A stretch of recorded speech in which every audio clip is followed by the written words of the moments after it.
Yes, ready, start. अध्यक्ष महोदय, मैं इस बिल का समर्थन करने के लिए खड़ा हुआ हूं। स्वतंत्रता की लड़ाई के बाद हमारे देश में प्रजातंत्र की स्थापना की गई।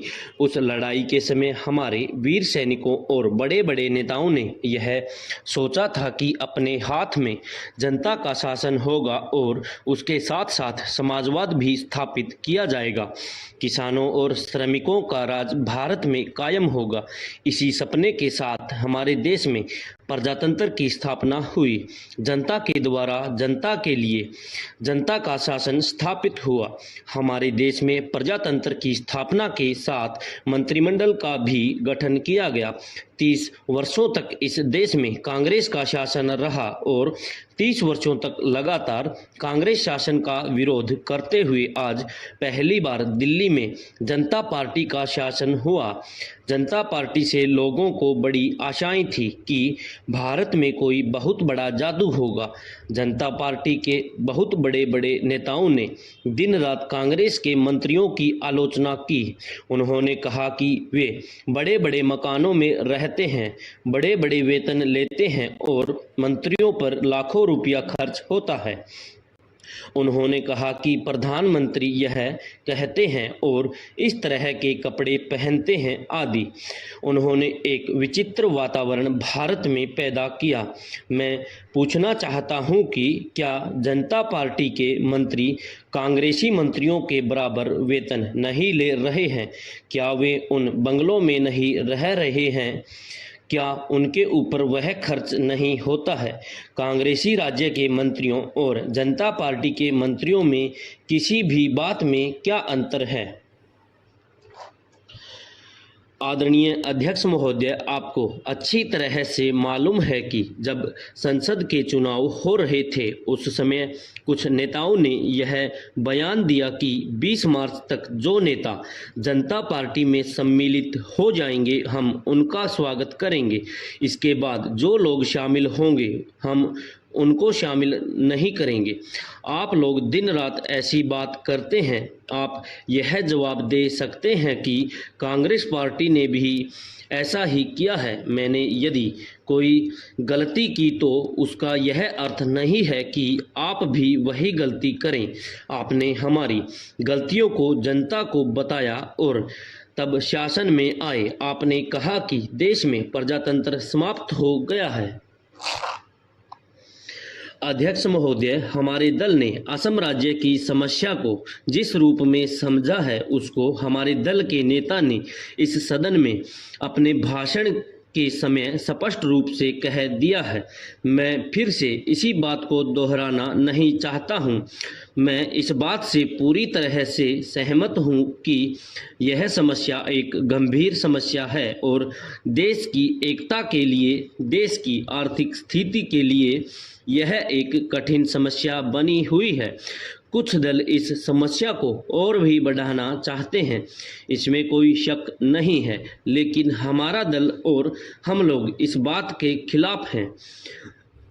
आप और हम भी यह जानते हैं कि कुछ विदेशी शक्तियां जिनकी चर्चा सदन में भी हो चुकी है, ये सभी काम कर रही हैं। यह समस्या न केवल असम राज्य में है बल्कि धीरे धीरे यह देश के अन्य कई राज्यों में भी पैदा हो रही है।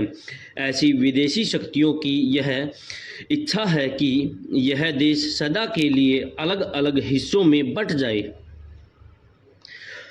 अध्यक्ष महोदय, इस बारे में इस सरकार के साथ हैं। हम अपने देश की एकता को किसी भी कीमत पर भंग नहीं होने देंगे। इस सब के बावजूद हमें यह जरूर सोचना चाहिए कि केंद्र सरकार ने ऐसे कौन से कदम उठाए हैं जिनसे असम राज्य की इस समस्या को सुलझाने में मदद मिली हो। इस सदन के मेरे एक माननीय सदस्य कह रहे थे कि असम की आर्थिक स्थिति का लाभ उठाकर ये सभी शक्तियां वहां पर अपना काम कर रही हैं। मैं भी इस बात से सहमत हूं कि लेकिन सरकार का भी तो कर्तव्य हो जाता है कि असम राज्य की आर्थिक स्थिति को जितनी जल्दी हो सके सुधारा जाए ताकि विदेशी शक्तियां वहां की गरीब जनता से अनुचित लाभ न उठा सकें। मुझे याद है असम राज्य के मुख्यमंत्री जी ने बताया था कि असम राज्य के जो उन्नति के साधन हैं वे बड़े पैमाने पर बाहर चले जाते हैं और इस ओर उन्होंने केंद्र सरकार का ध्यान भी आकर्षित किया था, लेकिन उस समय केंद्र सरकार ने मुख्यमंत्री जी की इस बात की ओर विशेष ध्यान नहीं दिया।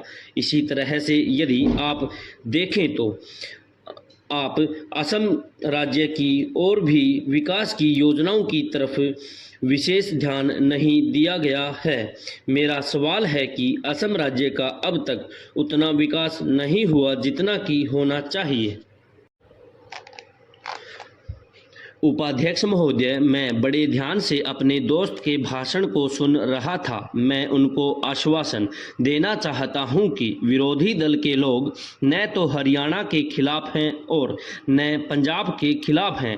हम इस देश के साथ हैं और देश की एकता चाहते हैं।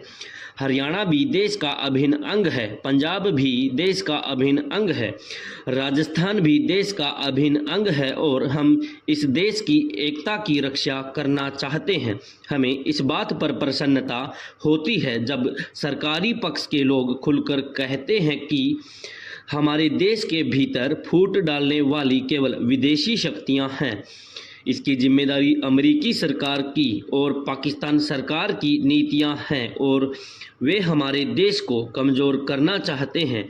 आज अगर सरकारी पक्ष के लोग यह बात कहते हैं तो हमें खुशी होती है, लेकिन साथ साथ हम आशा करते हैं कि अपने इस कथन के अनुसार वे आचरण भी करें। आचरण में उनको क्या करना चाहिए वह मुझे बताने की आवश्यकता नहीं है। आज हमारा देश इसकी आशा करता है कि आप केवल प्रचार के लिए यह बात न कहें बल्कि उसके मुताबिक आचरण भी करें। जहां तक मंत्री साहब का बयान है, इस बयान से मुझे बड़ी निराशा हुई है। मुझे निराशा इसलिए हुई है कि पंजाब की जो स्थिति है वह देश के लिए कितनी खतरनाक है उसका एहसास इस बयान से नहीं होता।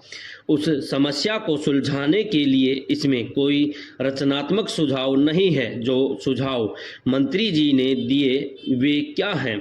उन्होंने कहा कि पानी का सवाल और क्षेत्रीय विवाद दोनों को एक समिति को सुलझाने के लिए दिया जाए। मैं मंत्री जी से पूछना चाहूँगा कि क्या इन दोनों सवालों पर कुछ सहमति पहले बनी थी या नहीं? सरकारी पक्ष के लोगों ने विरोधी पक्ष की बड़ी आलोचना की है। हम लोगों को कह दिया है कि ये देश के टुकड़े करने वाले हैं। यह ऐसे लोगों ने कहा जिनका जन्म उस समय नहीं हुआ था जब हम लोग कांग्रेस के कार्यकर्ता बनकर लाठी खाते थे। ऐसे लोग भी अपना भाषण देते हैं।